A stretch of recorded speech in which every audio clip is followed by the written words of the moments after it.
Lekor tak? Kak nasi makan dah tu? Boleh, nak lauk apa?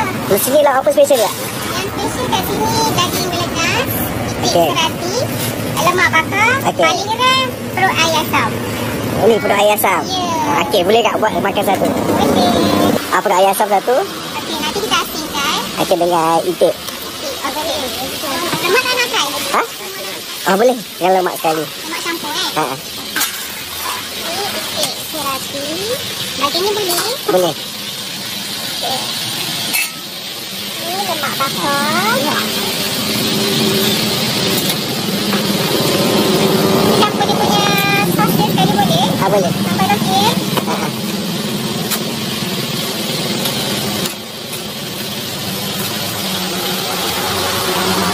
Ni tadi kau apa ni? Kuah gulai cili ikan air. Boleh. Campur. Sekali Kak. Campur je. Oh, suka ni kan? Masuk je Kak. Campur dia. Nak ikan dia tak? Tak payah. Cukup kuah dia je.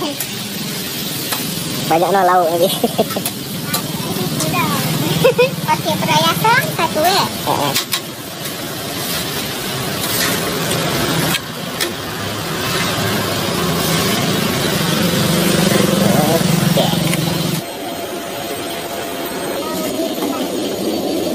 Orang kopi-kopi ni, kalau dekat Kelantan lah, especially kan, dia panggil leher kaki ayam.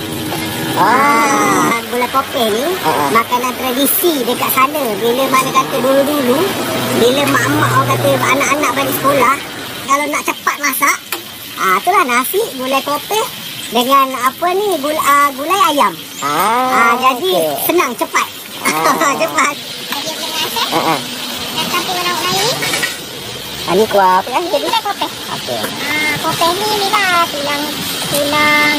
Tapi kita banyak letak kaki ayam dengan leher lah. Okey. Macam tu. Lepas tu bagi dengan Sama timun okey. Sampai sini boleh.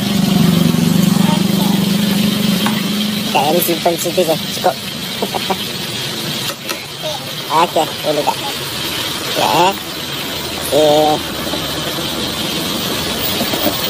Operasi start daripada pukul 10 pagi sampai habis lah. Maknanya kata paling lewat pun 2.30.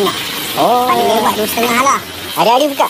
Hari insyaAllah buka. Kalau tak ada apa-apa hal, kita buka macam biasa. Cuma kalau ada macam hal, ada emergency apa, kalau kita off, cuti, kita akan update dalam story TikTok. Okey, baik. Terima kasih. Sama.